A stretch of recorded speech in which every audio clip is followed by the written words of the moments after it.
Listo, ahí está grabando la reunión. Bueno, ¿cómo están a todos? Buenas tardes. Vamos a esperar unos minutitos para esperar que se conecten todos. Hasta y 10. Queríamos saber, bueno, si pudieron acceder a toda la información que les subimos al campus, si tienen alguna duda, si pudieron resolver el cuestionario. ¿Cómo están? Están todos calladitos. Tanto. No, súper bien, la verdad, se entendió todo genial. Perfecto. ¿Pudieron Listo. resolver la guía de las 4 preguntas sin dificultad? Sí, sí. Bien, excelente. Bueno, como vieron, la idea por ahí no es que las preguntas sean difíciles, sino ir cerrando conceptos de alguna u otra manera, ya sea con la guía práctica, con la guía teórica o bien con las preguntas de autoevaluación. En esta clase nos vamos a manejar de la misma manera, ¿sí? Ya le subimos las diapositivas teóricas y las dos guías y después van a estar subidas las guías de autoevaluación, ¿sí? Buenas Bien. tardes. Buenas Hola, tardes. Milka, buenas tardes. Buenas tardes, le hago una consulta. Yo hice solamente la idea de autoevaluación a el múltiple choice, que estaba escuchando una cuestión, no sé, no lo encontré. ¿Se escucha O lo mal? ves Ay, se escucha solamente re bajito, Mica, pero por lo que escuché, nos decís que solo pudiste hacer la guía de autoevaluación. En realidad, esa es lo que a nosotros, esa es la que a nosotros nos sirve de registro, sí, justamente de evaluación. Sí, la guía práctica es para que ustedes tengan un poco más de ejercicios, y la Bien. guía teórica para justamente para solidificar todo lo que nosotros vamos dando en estas clases. hay el múltiple choice que decían. El múltiple choice es la guía práctica. Ah, bien, bien. Ahí entendí, gracias. Igual quédense tranquilos que nosotros en cada clase les vamos a preguntar. Entonces, si hoy por ahí no tienen dudas, pero si la próxima clase tienen alguna duda de las guías anteriores, las vamos a ir resolviendo en la medida que nos sobre tiempo. ¿Sí? O por supuesto que nos pueden mandar mensajes. Por el foro que está en la misma página, en el mismo aula virtual, pueden mandar cualquier consulta.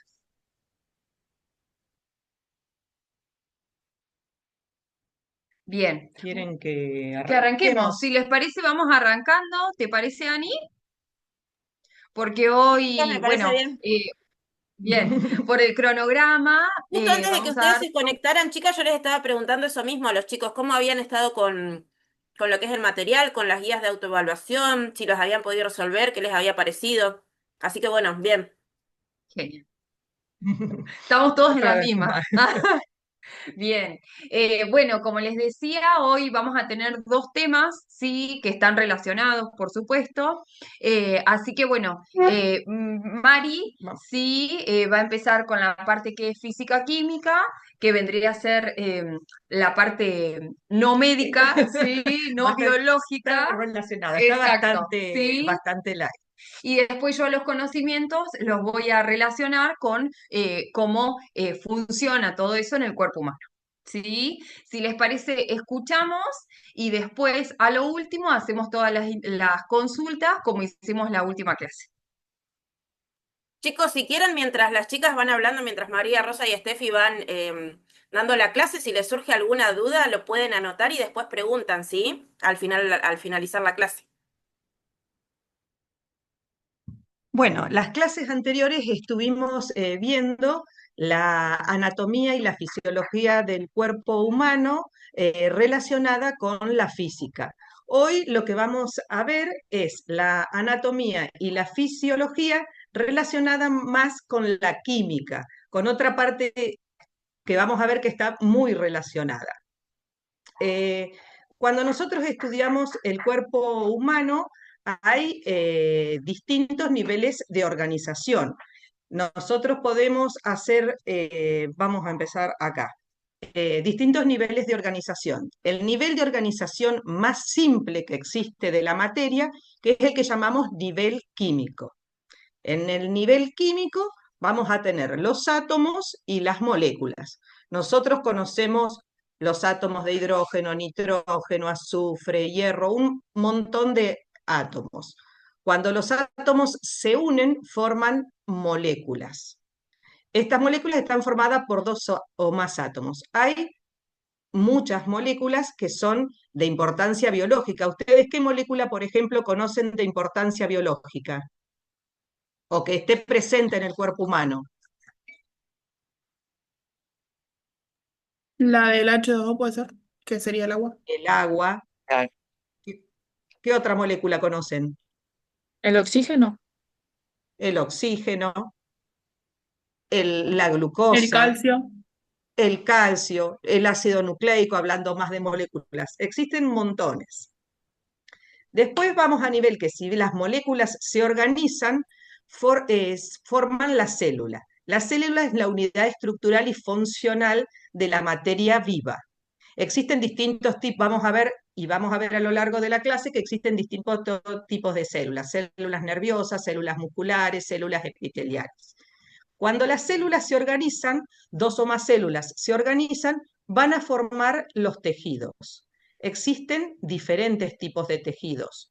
Está, por ejemplo, el tejido conectivo, el tejido epitelial, el tejido muscular y el tejido nervioso. Y a su vez existen dentro del tejido muscular distintos tipos de tejidos.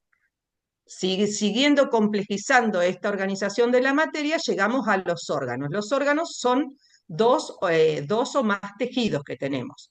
Por ejemplo, si nosotros pensamos en el estómago tiene la cubierta más externa, que es tejido epitelial, que lo cubre, y tejido conectivo, que lo protege en su movimiento del roce con los otros órganos. Y a su vez, las capas más internas del estómago tienen tejido muscular, que es el responsable de, una vez que ingresan los alimentos, desmenuzarlos, triturarlos y así liberar los compuestos para que se puedan absorber y con ese movimiento también impulsarlos al siguiente órgano. Es decir, que un órgano se va complejizando, tengo dos o más tejidos que tienen una estructura y una función. Cuando varios órganos después se unen, forman un sistema o un aparato que tienen una función, estos órganos que tienen una función común, forman lo que nosotros hemos estudiado y conocemos que son los aparatos o sistemas. Siguiendo, por ejemplo, con el estómago, nosotros tenemos el sistema digestivo, que está formado por la boca, por las glándulas salivares, la faringe, el esófago, estómago, intestino delgado, intestino grueso, intervienen otros órganos también como son el hígado, la vesícula y el páncreas. Y por ejemplo, el páncreas es un órgano que pertenece al sistema digestivo, pero también va a pertenecer a otro sistema que es el sistema endocrino, porque él también es encargado de liberar hormonas. Es decir, que un órgano puede pertenecer a más de un sistema. Y todo el conjunto de estos aparatos y sistemas es lo que forma el ser vivo, forma el cuerpo humano. Entonces vemos cómo de lo más simple, que son los átomos y las moléculas, llegamos al cuerpo humano. Ay, me falta una. Acá están al revés. Bueno, eh, nosotros dijimos que el elemento en este nivel de organización, el primer escalón, eran los átomos y las moléculas. Existen, ustedes no sé si se acuerdan de cuando han estudiado en el colegio, la tabla periódica que estaba llena de cuadraditos con letras y que cada una correspondía a un elemento químico. Existen aproximadamente existen 117 elementos químicos, de los cuales 92 se encuentran naturalmente en la naturaleza y el resto, se forman en reactores químicos o en aceleradores de partículas. Pero nosotros vamos a estudiar hoy, lo que vamos a ver son los átomos que se denominan biógenos. ¿Qué quiere decir esto? Los átomos que están presentes en el cuerpo humano. ¿Ustedes cuántos se imaginan de estos 117 átomos, por ejemplo, que están presentes en el cuerpo humano? ¿Qué número de átomos tenemos presentes en el cuerpo humano, por ejemplo? Cualquiera. No más de 20. Cerquita, mira. 26 son los átomos presentes en el cuerpo humano. De toda la cantidad que existe, solo 26 están presentes en el cuerpo humano.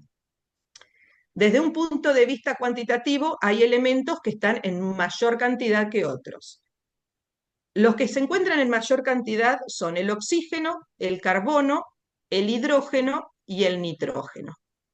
¿Y ustedes por qué se imaginan que estos 4 elementos, o por qué algunos de estos elementos son los que se encuentran en mayor proporción? Y porque los Porque átomos de son, carbono son los que forman las primeras estructuras por los enlaces covalentes. Igual Y es si yo trampa. te digo Sí. que el oxígeno es el elemento más abundante, y porque es como el átomo, digamos, que más está en nuestro cuerpo y que más conforma ¿cuál es? nuestro cuerpo, y además Nosotros el que estamos ayuda formados, más a conformarse otros. nosotros, ¿de qué estamos conformados? La masa corporal del cuerpo nuestro, ¿qué es? La Claro, mayor agua. Agua. agua. ¿Y la molécula de agua qué tiene? Hidrógeno y H2O. Como Oxígeno. la masa, después vamos a ir viendo, como la masa del oxígeno es mucho mayor, el elemento más abundante es el oxígeno. De todos los elementos, el más abundante es el oxígeno, porque es el que está presente en el agua, que representa el 60-65% de la masa corporal. ¿Se entendió? ¿Por Sí. qué? Sí. Ahora, de estos 4 elementos, el oxígeno, carbono, hidrógeno, nitrógeno, constituyen el 96% del peso corporal, está formado por estos 4 elementos. O sea, esos son casi, la mayoría está, el 96% de la masa corporal es carbono, hidrógeno, oxígeno y nitrógeno. Ahora existen otros que se encuentran en mucho menor porcentaje, aproximadamente un 3,6%, que son, me olvidé de poner el fósforo y el calcio, porque algunos autores lo suelen incluir en los primarios y otros lo suelen incluir en los secundarios. Yo no lo incluí en ninguno y me olvidé de ponerlo. Dijiste, lo voy a buscar en otro Sí, lado y no, porque están igual en menor proporción que los primarios, pero bueno, algunos los suelen poner entre los primarios, pero generalmente se los agrupan los secundarios. Y están presentes fundamentalmente en lo que es huesos y dientes. Y después los otros elementos, potasio, sodio, cloro, vamos a ver más adelante que son componentes de los líquidos intra y extracelular. Después, por ejemplo, el magnesio es un catalizador que interviene en muchas reacciones químicas, el hierro se transporta a través de los glóbulos rojos eh, para el transporte de oxígeno, y después existen lo que se llaman oligoelementos o elementos que están en trazas en muy pequeña proporción en el cuerpo humano. Acá tenemos el yodo, que está presente en la, en la hormona tiroidea, y después los otros elementos, flúor, manganeso, cobre, zinc, cobalto o molibdeno, que generalmente actúan como catalizadores en las reacciones químicas que se producen dentro del cuerpo humano. O sea, que Perdón. tenemos los elementos, sí, El fósforo y esos que habías dicho recién, ¿dónde los ponemos? en los secundarios, ponelo, ¿En los secundarios? Bien, en los gracias. secundarios. Los ponemos en los secundarios. Y estos son todos los elementos que se encuentran dentro del cuerpo humano. A su vez, estos átomos, lo que van a formar dentro del cuerpo humano, van a ser compuestos. Compuestos que pueden ser inorgánicos, como va a ser lo que dijimos, el agua, que forma el 60-65% del cuerpo humano, y sólidos inorgánicos, como por ejemplo dijimos el calcio y el fosfato, que están presentes en los huesos y en los dientes. Y después vamos a ver que los iones como sodio, cloro, magnesio, vamos a verlos después en gráficos, están presentes en los líquidos corporales, ya sea intracelular o extracelular. ¿Me van siguiendo hasta ahí? Y después tenemos los compuestos orgánicos, estos átomos, los compuestos orgánicos que forman, que son los estructurales que ya conocemos más, que son los hidratos de carbono, los lípidos, las proteínas y los ácidos nucleicos. Entonces, haciendo un recapitulación, dentro de los niveles de organización, el primero dentro de los niveles de organización del ser humano teníamos los átomos. Dentro de los átomos vamos a tener los átomos biógenos. Estos átomos están presentes en el cuerpo humano, tanto en forma de compuestos inorgánicos o compuestos orgánicos. ¿Vamos? Sí. Eh, ahora, para atrás quería ir, ¿Para atrás? porque estaba la Ahí está. anterior.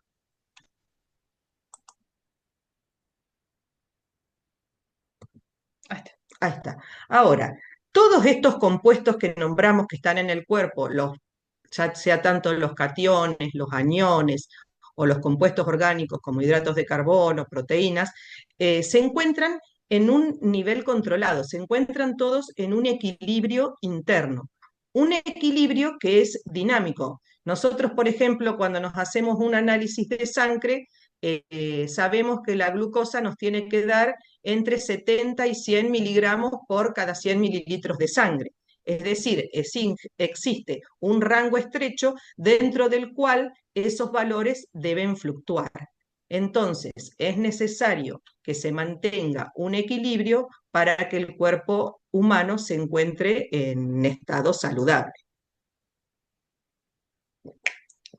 Si bien todos los aparatos y sistemas contribuyen a regular, se llama homeostasis, es controlar el medio interno frente a los cambios internos como externos que tiene el cuerpo. Eso es lo que se llama la homeostasis, que por ahí la nombramos muchas veces. Todos los órganos y aparatos intervienen en esa regulación de la homeostasis, pero hay dos sistemas que son los que se encargan principalmente de regular este proceso.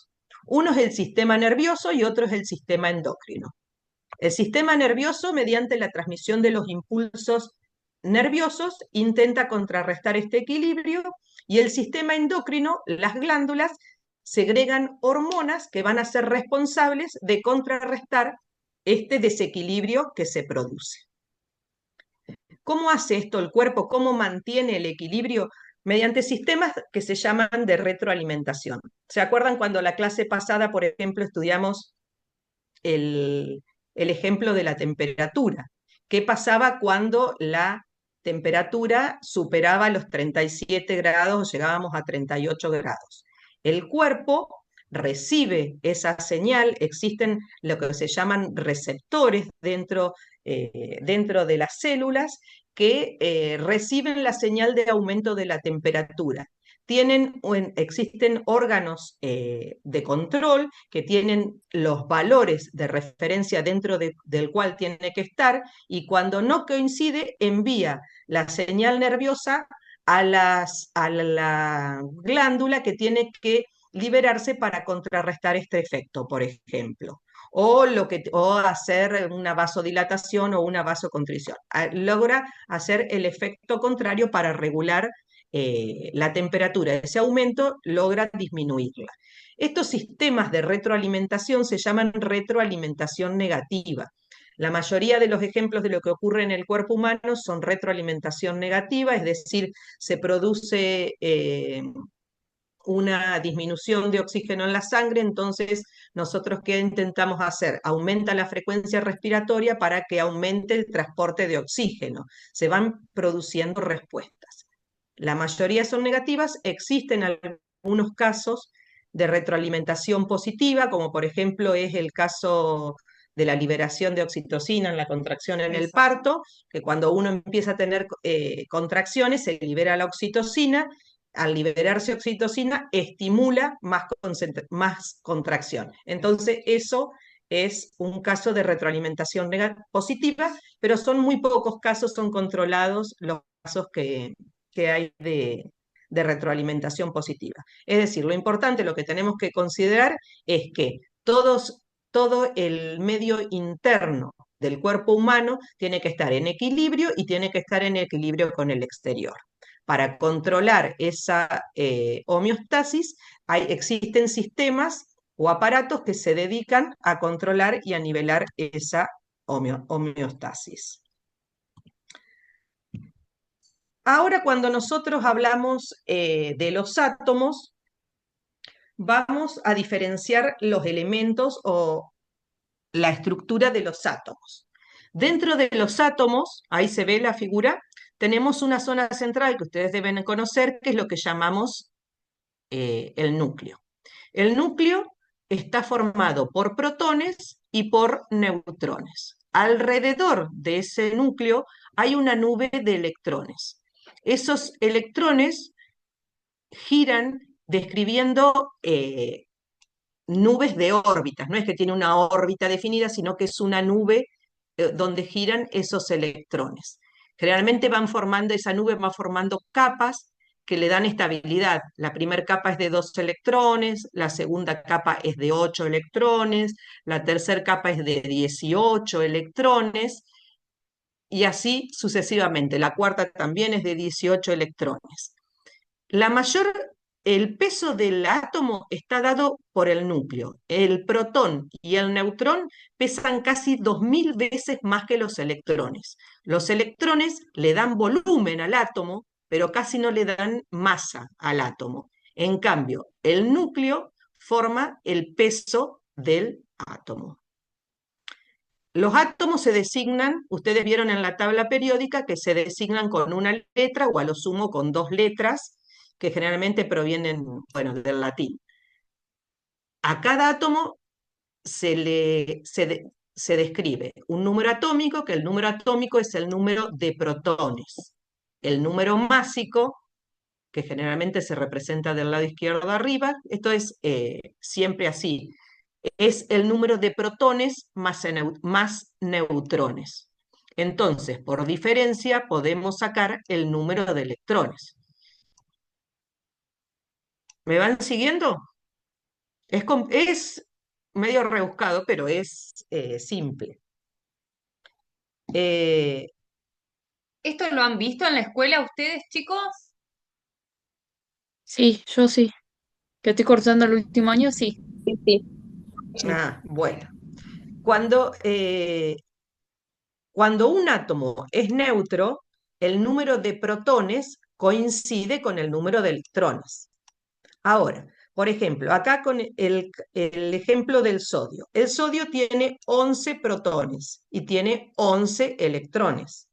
Entonces vemos que en la primera capa tiene 2 electrones, dijimos que la primera capa es estable con 2 electrones, la segunda capa es estable con 8 electrones, y la tercera capa le va a quedar un electrón solito a ese sodio.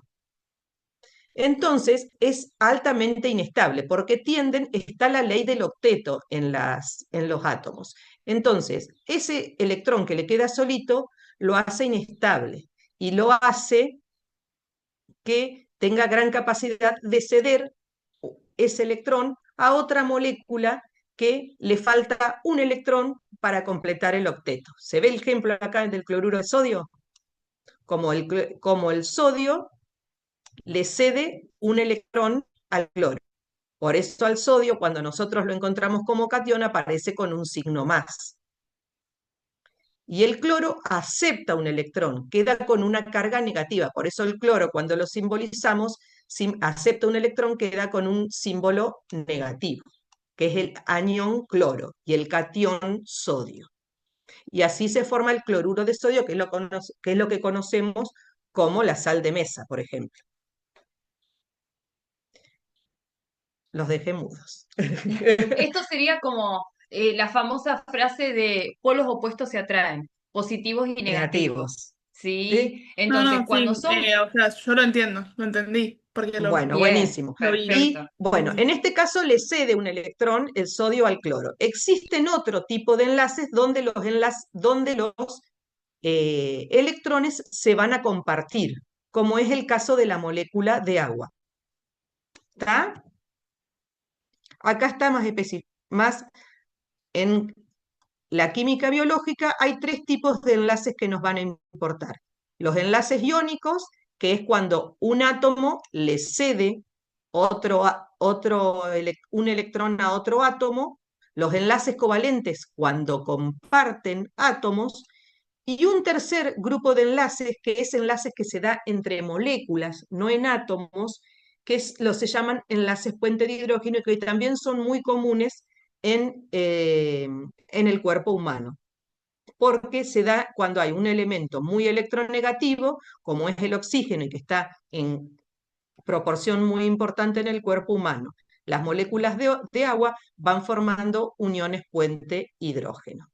Y después existen moléculas del cuerpo humano, como por ejemplo el ADN, donde se combinan estos enlaces, se combinan enlaces covalentes con enlaces puente de hidrógeno. Es decir, que todo esto se va combinando de distintas formas. Ahora, yo les pregunto, vimos los átomos, vimos la estructura, vimos los tipos de enlaces. ¿Dónde se encuentra en el cuerpo humano todo esto?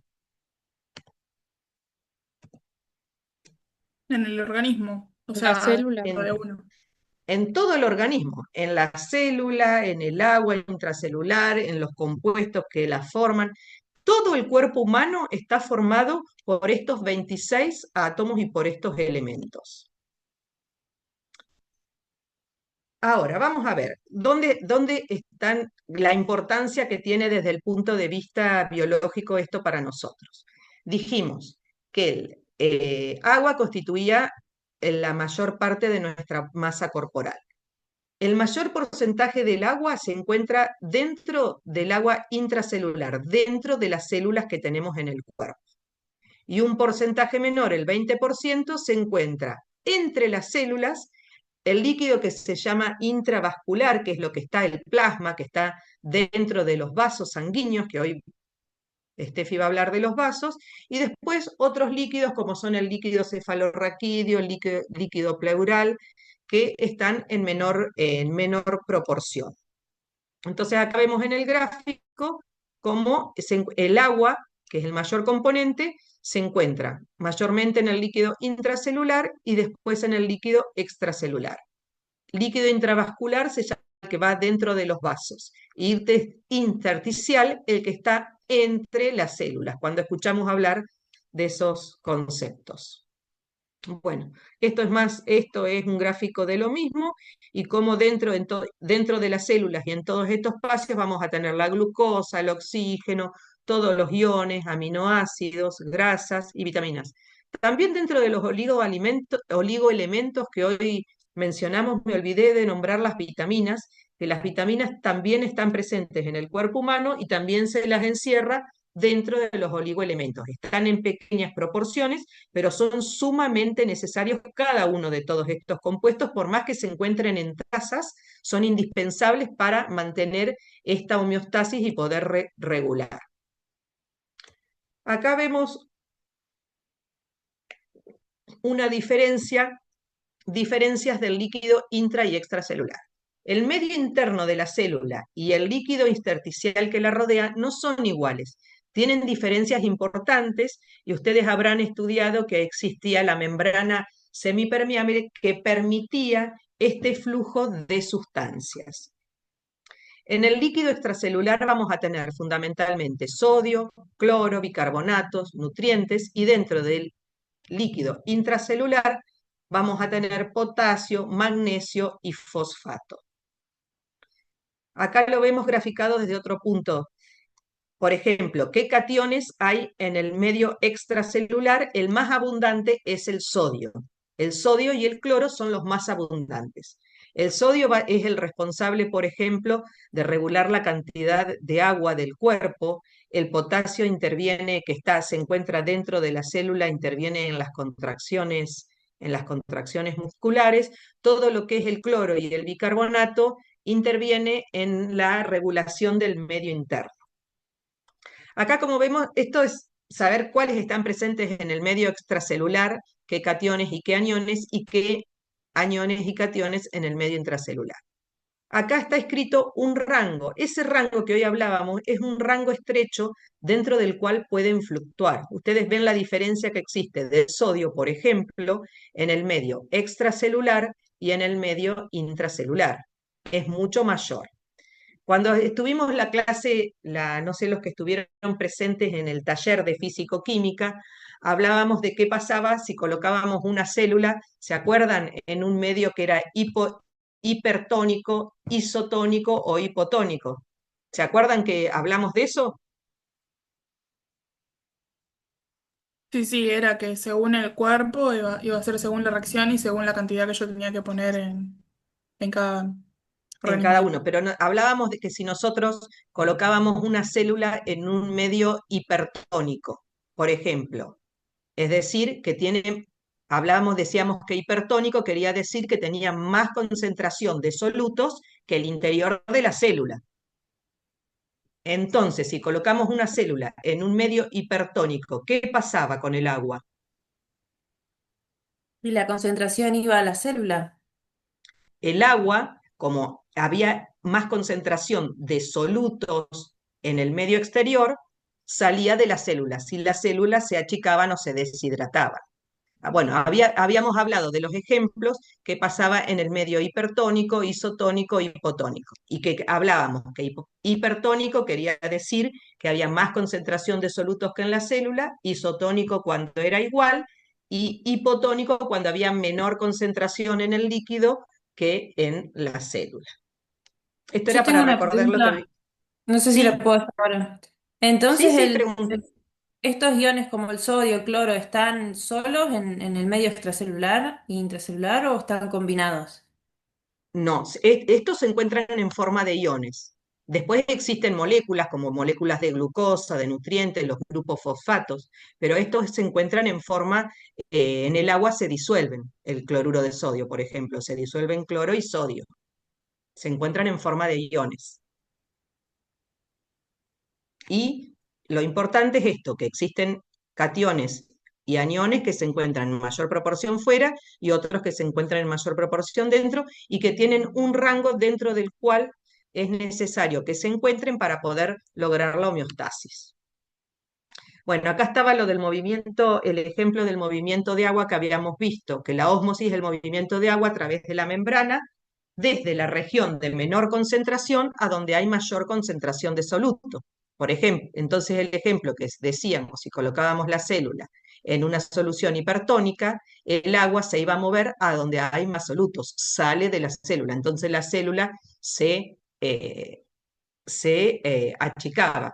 Por ejemplo, hablamos en el taller del ejemplo de un edema cerebral. Si nosotros queremos sacar agua de las células del cerebro, le aplicamos una solución hipertónica.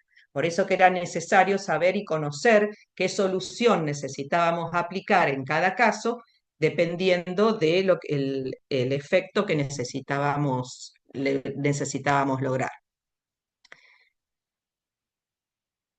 A todas estas disoluciones de iones, de cationes, de aniones, hay diferentes formas de expresarlas cuando se encuentran en disolución. En química, cuando hablamos de concentraciones molares, osmolares, hemos sentido muchas veces que son necesarios o los equivalentes que se encuentran dentro o fuera de la célula. Esto lo van a ver en matemática, las concentraciones y las equivalencias y las formas de pasar de un sistema de concentración a otra. Cuando hablamos de molar, son moles, moles de una sustancia por unidad de volumen, por metro cúbico, por litro. Cuando hablamos de molar, son los moles de la sustancia por kilogramo. El concepto de osmolar o osmolal es más complejo porque, por ejemplo, cuando nosotros tenemos disoluciones donde se pueden encontrar aniones, cationes o moléculas, cada uno de esos componentes se llaman unidades cinéticas que se mueven en la solución. Entonces, cada una de esas, cada osmol está formado por un número de moléculas igual a la concentración de los moles, y es un número que es el número de Avogadro, que es un número específico, pero que son necesarios conocerlos. Yo los quise mencionar acá solamente para que los conozcan, que hablamos de concentraciones molar, molar, osmolar o equivalentes, y existen equivalencias para pasar de un sistema a otro. saber y entender las diferentes formas de expresar nos va a permitir preparar disoluciones correctamente, que es lo que vamos a necesitar nosotros muchas veces en la clínica.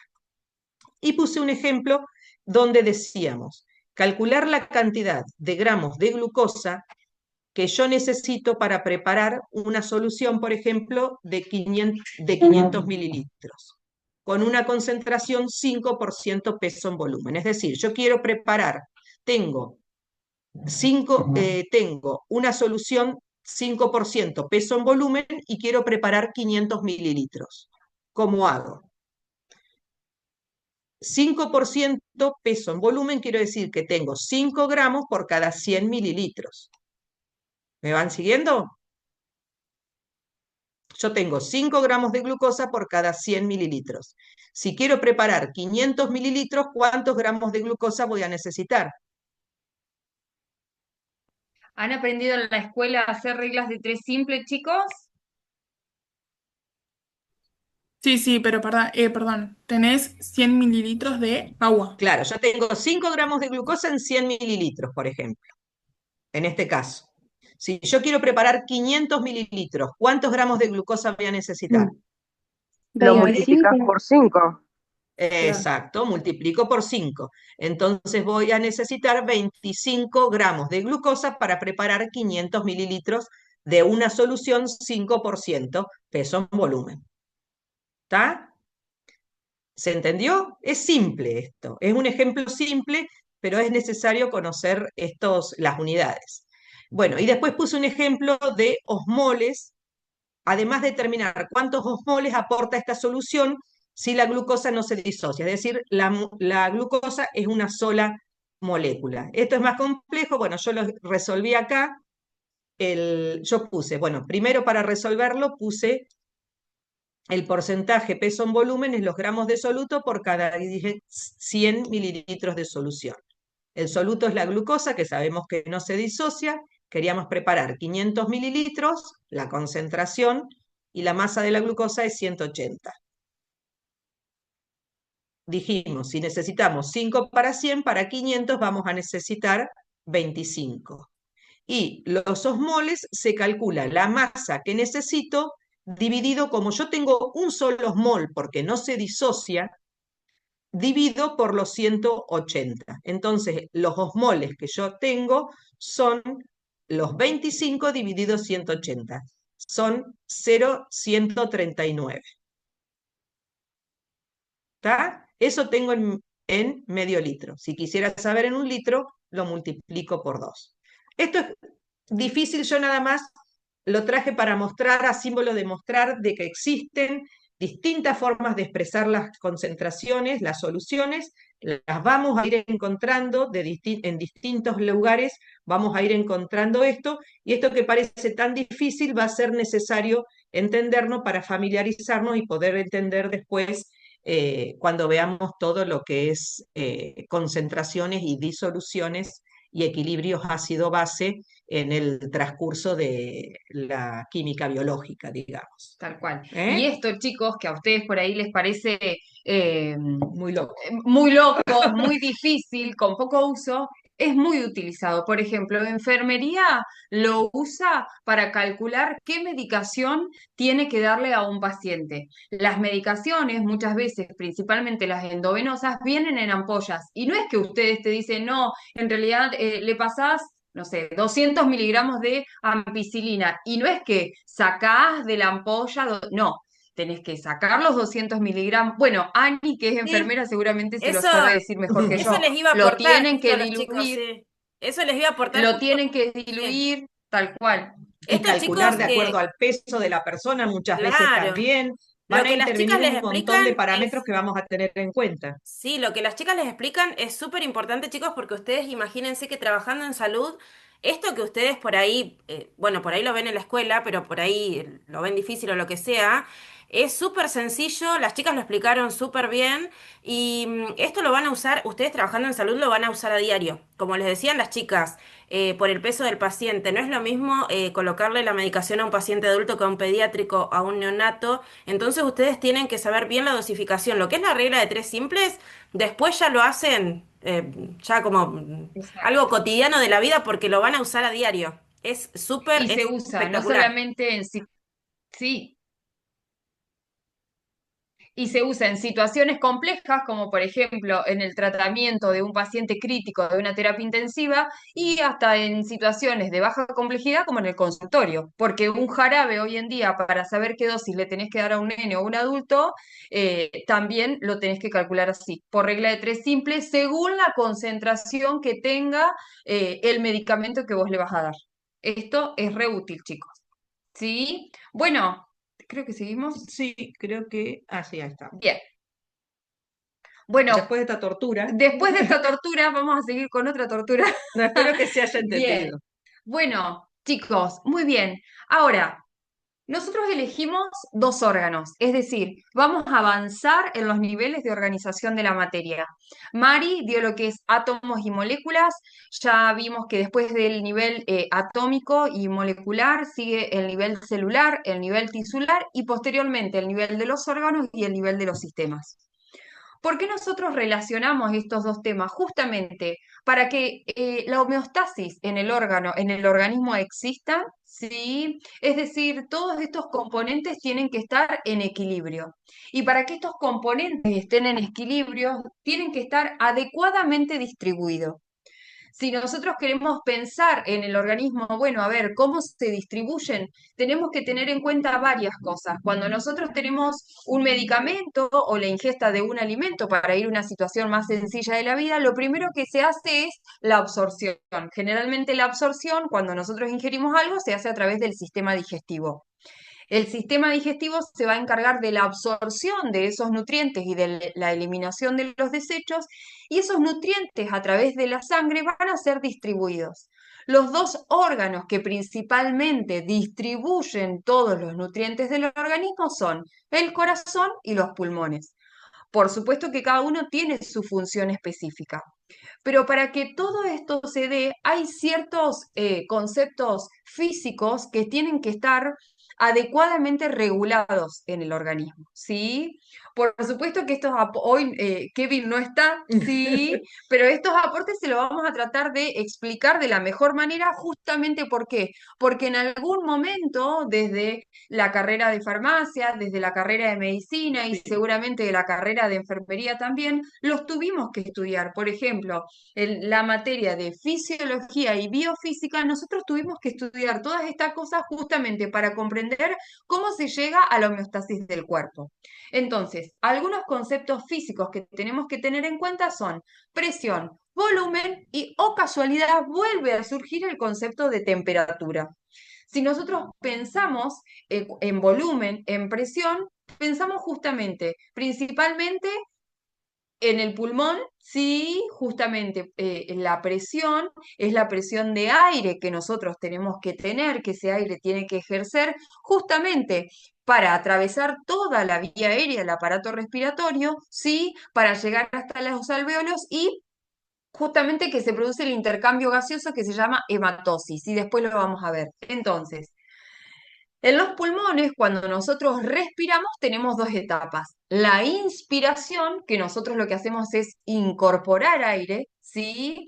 Entonces se aumenta la presión, ¿sí? Y justamente al ingresar el aire, el volumen de gas disminuye, ¿sí?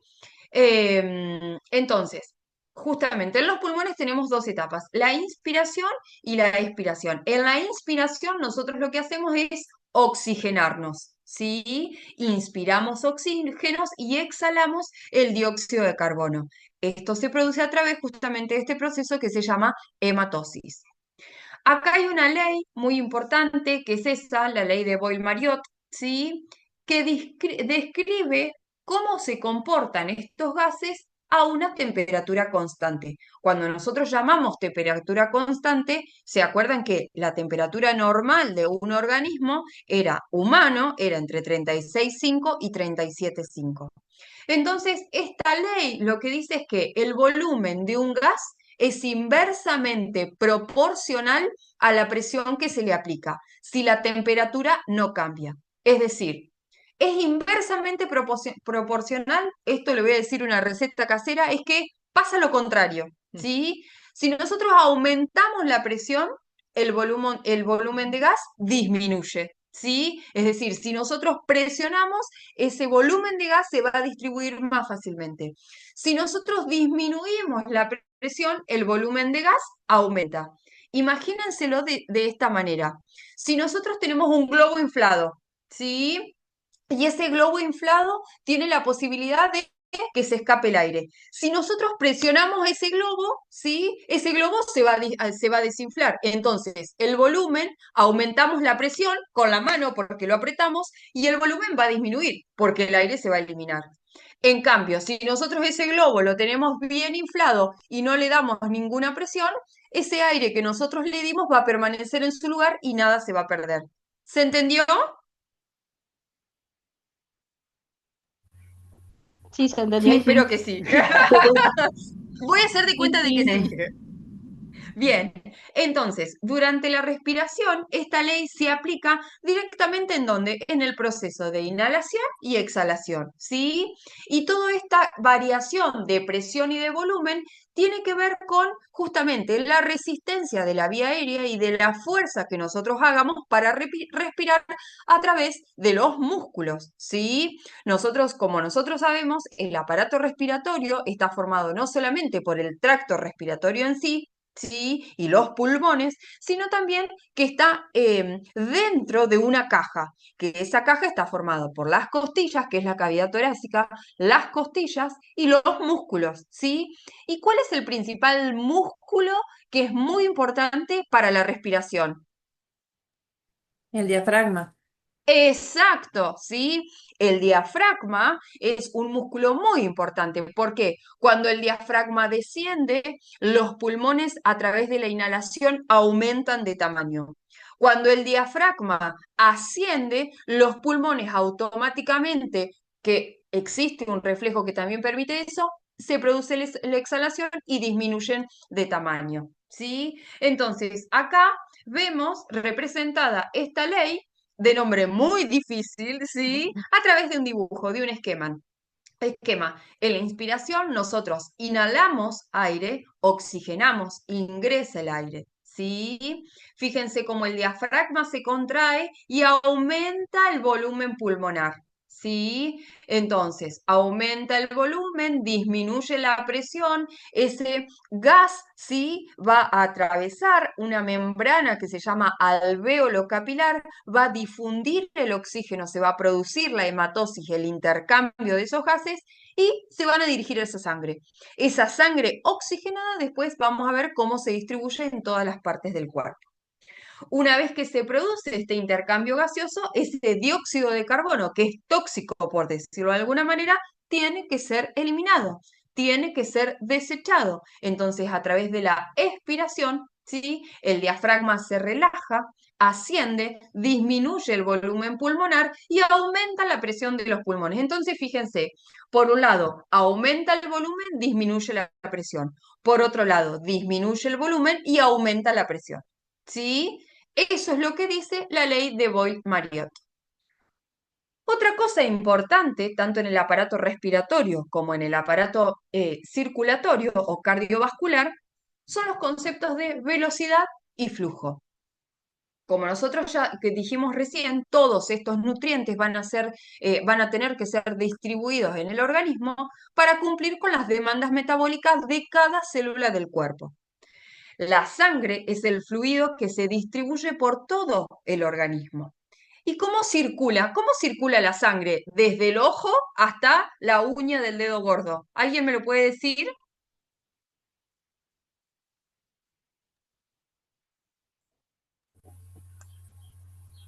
A través de las venas y arterias, de su Exacto, circulación. ¿sí? Yo siempre les digo que ustedes se imaginen que es como una cañería, ¿sí? Esa cañería está representada por vasos muy grandes hasta vasos muy chiquititos. Estos vasos muy grandes son las llamadas arterias, ¿sí? Y también tenemos venas y también tenemos capilares, ¿sí? De mayor a menor tenemos arterias, venas y capilares. Entonces, justamente para que esta sangre llegue a todos los lugares del organismo, es importante que llegue con una velocidad y con un flujo adecuado, ¿sí? La velocidad de un fluido es justamente qué recorrido hace en una determinada cantidad de tiempo, ¿sí? ¿Qué tan rápido se mueve la sangre? Entonces, se puede medir en centímetros por segundo, en milímetros por segundo, ¿sí? Dependiendo de la distancia que nosotros querramos saber. Por supuesto que la podemos convertir de la misma manera que las sustancias que nombraba Mari se En las podían concentraciones. convertir.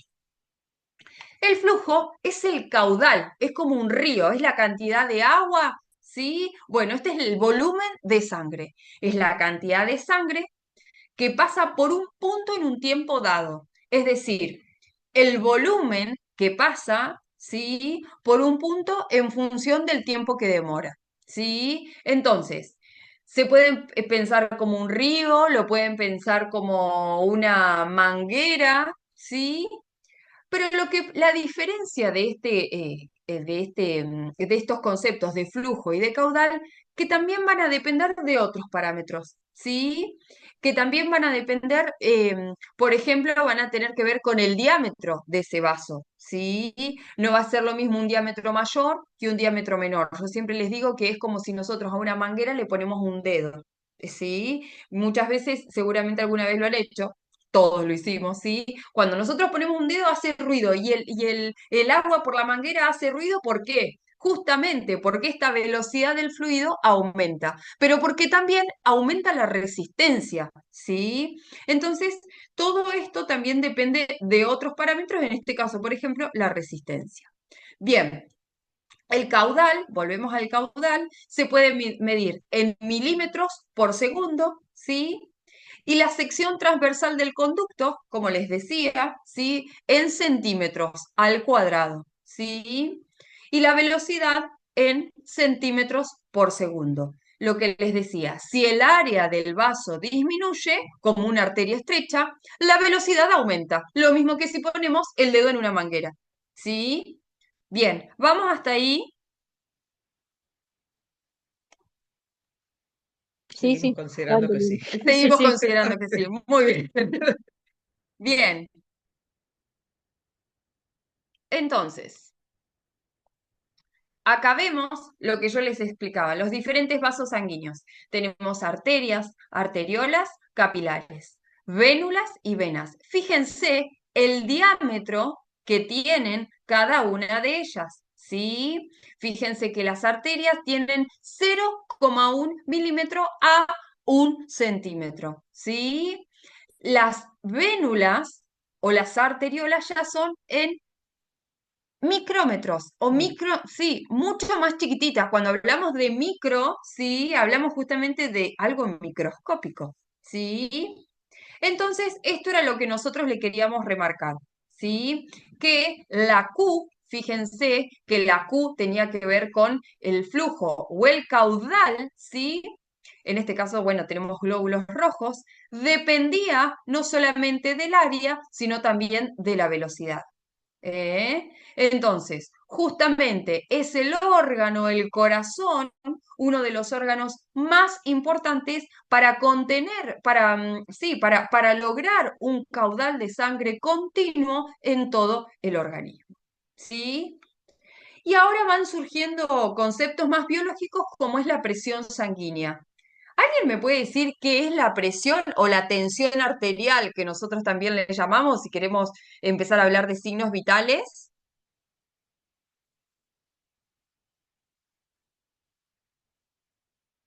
Bien, la presión sanguínea es Si justamente decís la presión. tensión, yo creo que Escuchamos, ¿eh? no, que estaba diciendo que si hablabas como de tensión, yo me imagino como una fuerza. Excelente. Cuando nosotros decimos Claro, tensión como en una cuando situación. perdón, como cuando el músculo está tensionado y decimos que nos duele la espalda, pero como que tenemos aire, sería. Parecido, no es aire, es sangre, pero muy bien, Pero claro, ¿sí? es esa presión de la que hablo, Exacto, que nosotros sí, decimos está como que es perfecto. aire. A ver, tanto las vénulas ¿sí? Como las venas, como las arterias, ¿sí? Están formados por músculo. Fíjense, la arteria tiene una capa muscular mucho más gruesa, por decirlo de alguna manera, que las vénulas, ¿sí? No está mal tu concepto, tu relación de presión con músculo, con masa muscular. Justamente va a depender de la masa. Vieron que nosotros muchas veces decimos tenemos 12,8. Bueno, tiene que ver con esto también, ¿sí? De esa regulación que nosotros tenemos del flujo sanguíneo a través de la presión que se ejerce en los diferentes vasos, ¿sí? Entonces, este concepto es muy importante porque si nosotros tenemos la presión baja, ¿sí? Vamos a tener poca sangre en el órgano y por ende en las células. Y podemos tener un daño celular, ¿sí? Sin ir más lejos, el infarto agudo de miocardio se trata de eso, de que una arteria se tapa, no le llega sangre a las células o a una célula o a muchas células, porque cuando se expresa es que no hay muchas células, entonces hay muerte celular. ¿Sí? Para que ustedes tengan conciencia, ¿sí? De la relevancia de todo esto. Entonces, la presión sanguínea es justamente la fuerza que hace la sangre contra las paredes de las arterias mientras circula por el cuerpo. Cuando nosotros vieron que muchas veces dicen tiene aterosclerosis, tiene que ver con eso. Por diferentes motivos, ¿sí? Se forman esas placas ateroscleróticas y hace que las paredes de los vasos, de las arterias, estén más duras. Entonces, generalmente esas personas tienen hipertensión arterial, es decir, una presión mucho más alta. ¿Por qué?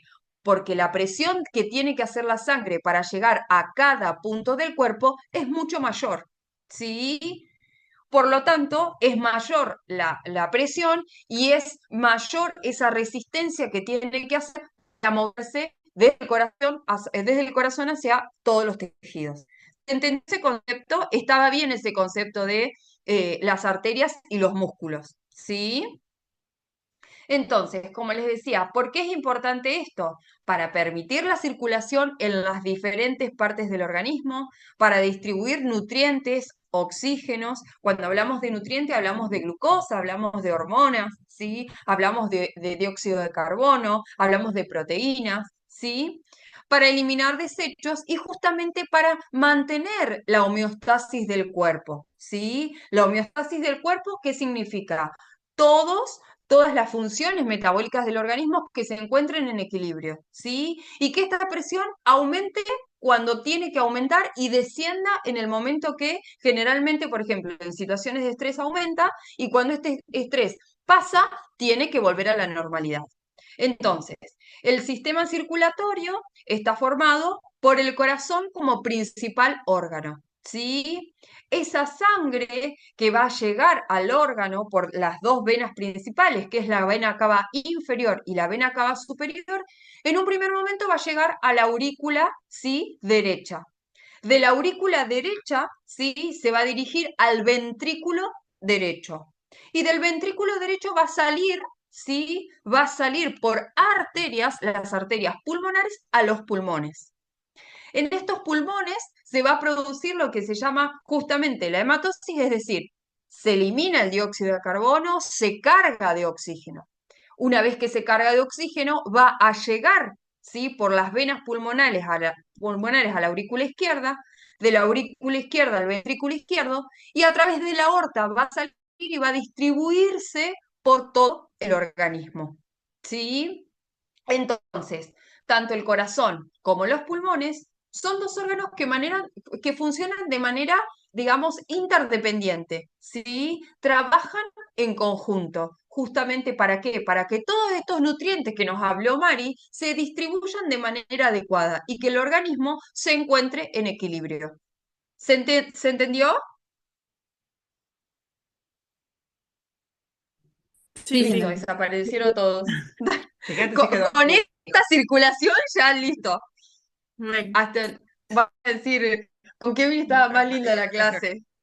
Bien, entonces, chicos, ya vamos terminando, ¿sí? Justamente para que todo esto de la oxigenación de la sangre se dé adecuadamente, se tiene que dar este proceso de intercambio gaseoso llamado hematosis, bien, adecuadamente. Hay diferentes enfermedades. Por ejemplo, la insuficiencia cardíaca, cuando falla el corazón que no puede bombear la sangre, ¿sí? Entonces ahí hay una alteración de la oxigenación. El corazón no tiene la fuerza suficiente, ¿sí? Para expulsar la sangre. Entonces va a haber un intercambio gaseoso alterado, pero no por falla de los pulmones, sino por falla del corazón. A ver, ¿qué enfermedad respiratoria se les ocurre que puede dar alteración de la hematosis?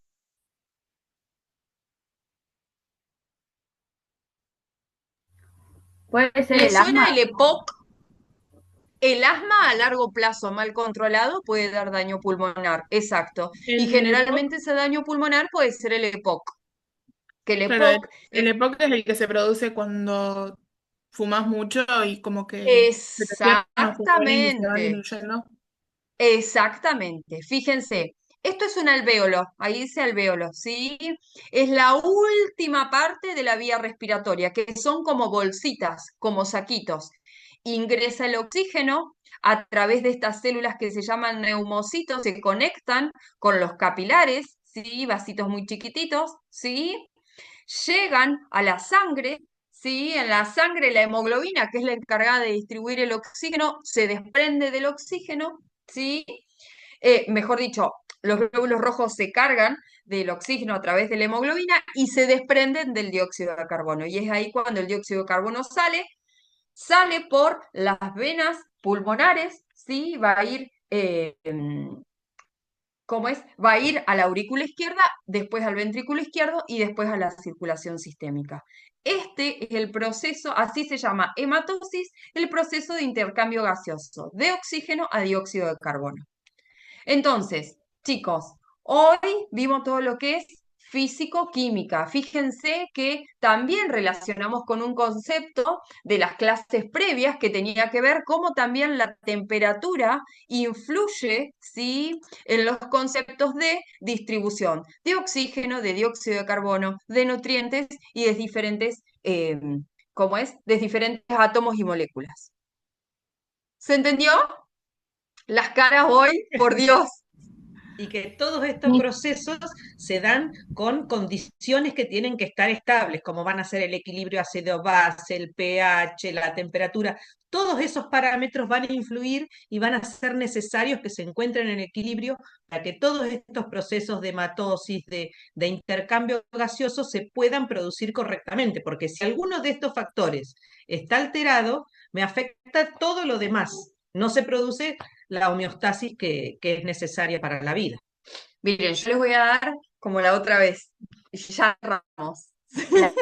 Yo les voy a dar un ejemplo, ¿sí? Donde se relacionan todos estos temas que nosotros venimos viendo, ¿sí? Por ejemplo, nosotros tenemos un paciente, como les decía, con insuficiencia cardíaca, ¿sí? En la insuficiencia cardíaca, como les dije, el corazón como bomba falla, ¿sí? Entonces, ese corazón se contrae débilmente. Esa sangre que está en el corazón no sale, ¿sí? O sale menos de lo que debería eyectarse. Así se llama, ¿sí? El mecanismo. Entonces, eyecto un poquito, pero me queda mucho. Eyecto un poquito, pero me queda mucho, ¿sí? Y a su vez, la sangre que ingresa de los pulmones sigue ingresando.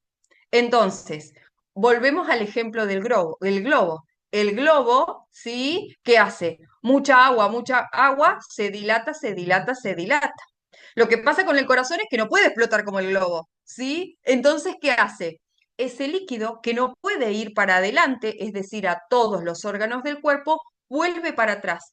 ¿Y qué se encuentra para atrás? Con los pulmones, ¿sí? Porque se acuerdan que era como una cañería del corazón a los pulmones, del pulmón al corazón, del corazón a los pulmones, de los pulmones al corazón.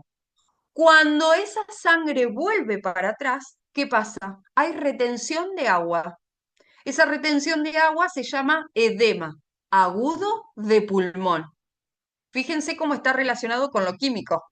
Perdón, ¿Sí? Steffi, ¿y esa retención la podríamos relacionar con esta presión arterial, con esta presión sanguínea que Exactamente, decías vos? O sea, como que exactamente. esa falta de circulación de sangre genera la presión y esa presión genera la falta de respiración y de trabajo del corazón. Excelente, Sofía. ¿Qué pasa? Como el corazón no puede eyectar la totalidad de la sangre, aumenta esa resistencia, ¿sí? Entonces, los vasos de los pulmones tienen que hacer más presión para llevar la sangre del pulmón a los corazones. Hay más presión, hay más resistencia que no se pueden vencer. Entonces se genera lo que se llama flujo retrógrado, ¿sí? Va para atrás. Esa sangre va para atrás y se produce lo que se llama el encharcamiento, el edema agudo del pulmón. Si no puedo oxigenarme bien, bueno, voy a tener exceso de agua, edema, el edema es líquido, ¿sí? Voy a tener mala oxigenación, descenso del oxígeno, aumento del dióxido de carbono, ¿sí? Y todo eso genera un estrés en el cuerpo, ¿sí? Al generar un estrés en el cuerpo voy a tener no solamente ¿cómo es? No solamente taquicardia, ¿sí? Sino que a la larga, los pacientes con insuficiencia cardíaca mal controlado son pacientes que terminan con déficits nutricionales, ¿sí? Porque este estrés lo que hace es consumir hidratos de carbono, consumir grasa, consumir proteínas, ¿sí? Entonces, todo este medio interno organismo a la larga se descontrola. Y ahí es cuando se pierde la homeostasis del cuerpo, ¿sí?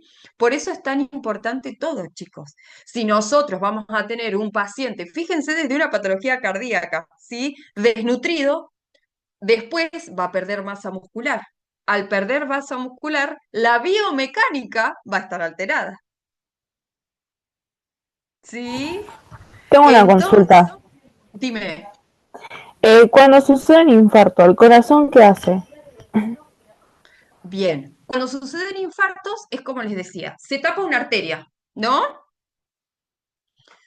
A ver, existen lo que se llaman infartos masivos, que son aquellos que generalmente, ¿vieron cuando juegan al fútbol? Hace un infarto y se produce la muerte súbita.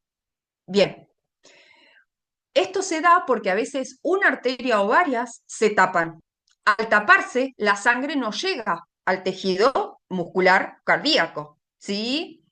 Al no llegar esa sangre oxigenada, justamente se produce un estrés oxidativo y se produce muerte celular. Y esa muerte celular es lo que causa el infarto agudo de miocardio. ¿Se entendió? Ah, sí, sí, muchas gracias. Dependiendo de dónde se dé ese infarto, ¿sí? Justamente las repercusiones que tenga. Ah, bueno, gracias. Bueno, Ani, ¿andás por ahí?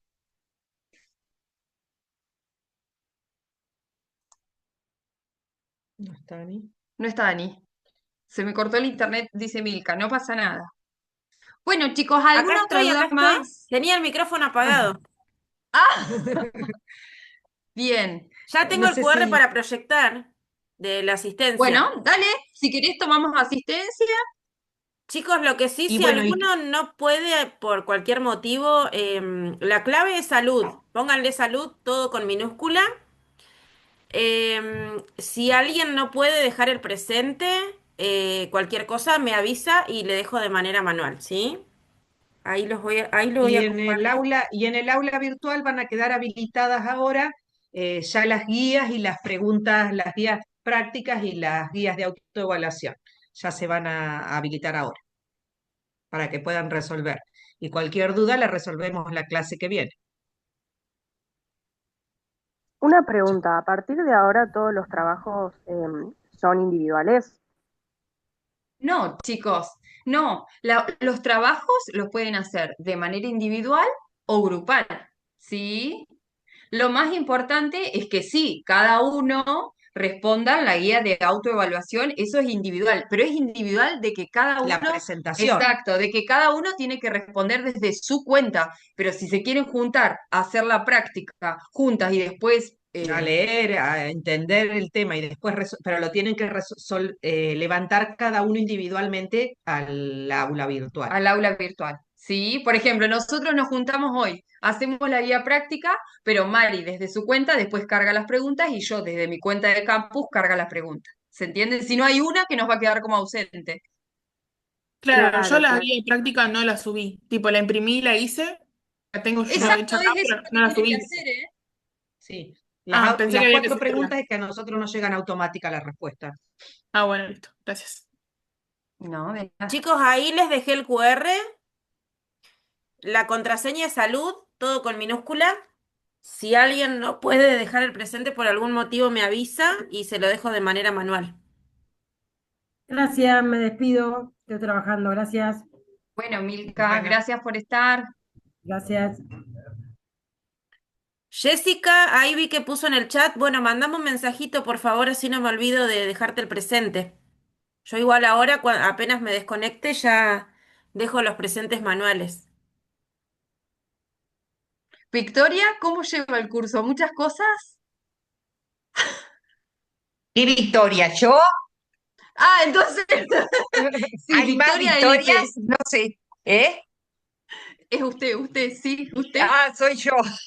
Sí, sí, sí, la llevo, me encanta, me encanta, Bien, me bien. encanta. Sí, sí, sí, sí, son temas que me apasionan. Justo estuve con el tema, con el tema de los átomos, porque estoy metida, me empecé a meter en un curso de radioaficionados y hay un radiólogo, entonces Uy, hablábamos de claro, bien. de lo que son digamos, las ondas bueno, todo lo que tiene que ver con la radiación iónica, ionizante y no Claro, ionizante. hoy Así estaba que como loca. sonaba todo. cuando vi el átomo hoy dije, no, todo coincide, Bueno, coincide. perfecto. Gracias, cielo. Pero, Gracias por pero estar bueno, también. Bueno, chicos, nos sí, vamos la a ver el verdad que martes que hermoso. viene. Chicos, ¿ya todos ¿Sí? pudieron escanear la asistencia para dejar de compartir o alguien falta? Sí, No, yo ya yo pude. ya estoy. ¿Listo? Genial, es muy, muy claro cómo explican. Después, bueno, hay que fijar y integrar. Sí. Y sí. Por eso tratamos de Eso, subirle las cosas con tiempo para que los que sí, tienen sí, tiempo puedan leer antes, sí, porque sí, sabemos que son muchos conceptos y a veces muchos sí, nuevos y sí, son sí, difíciles, y más por la sí, virtualidad a veces se hace un poco más difícil, claro, porque esto del globo, de inflar, desinflar con las manos es como, sí. claro, Pero bueno, chicos, nos sí. vemos el martes que viene, ¿sí? Sí, Bueno, chicos, yo igual genial, recuerden gracias. que antes de la clase siempre les voy a dejar por lo general o el lunes o el mismo martes. Hoy en realidad por el grupo de WhatsApp a la mañana les envié email y después al grupo de WhatsApp les puse era cerca del mediodía, un poquito más tarde, cuando les dejé el link porque ¿qué pasa? Hay más inscriptos, en total quedaron 141, como quedaron abiertas las inscripciones. Entonces estaba esperando que esas personas que recibían el correo, las personas nuevas, que se unieran al grupo de WhatsApp. Pero bueno, ustedes quédense tranquilos que yo siempre, antes de las clases, les voy a pasar el link. Ya sea el lunes, por ahí, y si no hay nuevos inscriptos, y si hay nuevos inscriptos, por ahí se las paso el mismo martes sobre el mediodía. Pero quédense tranquilos Hoy que yo había, siempre les voy a recordar. hoy había muchos chicos que nos habían avisado que se iban al viaje de Bariloche y que no se iban a Sí, poder conectar. sí, hay muchos Sí, chicos que dijeron que no se iban a poder conectar, sí, sí, sí. a nosotros nos dijeron también. Sí, Claro, sí, sí. Pero bueno, lo bueno es que tienen predisposición y que avisan y que, bueno, están interesados, Sí, así tal sí, que cual. tal cual. eso está Sí, lindo. bueno, queda todo subido en el aula para que lo puedan ver después y mirar tranquilos, Listo. cuando descansen, cuando lleguen. Tal cual. Bueno, chicos, nos vemos el martes, ¿sí? Listo, Gracias. chicos, Gracias. Bueno, escríbanme por hasta el privado, por martes. favor. Los chicos que no hayan podido colocar la asistencia, me escriben por privado, ¿sí? Listo, Listo, chicos, nos vemos el perfecto. martes. Bueno, Nos Adiós, vemos. buena gracias, semana. gracias. Chao, Adiós, gracias. nos Gracias. vemos. Nos vemos. Chau, chau.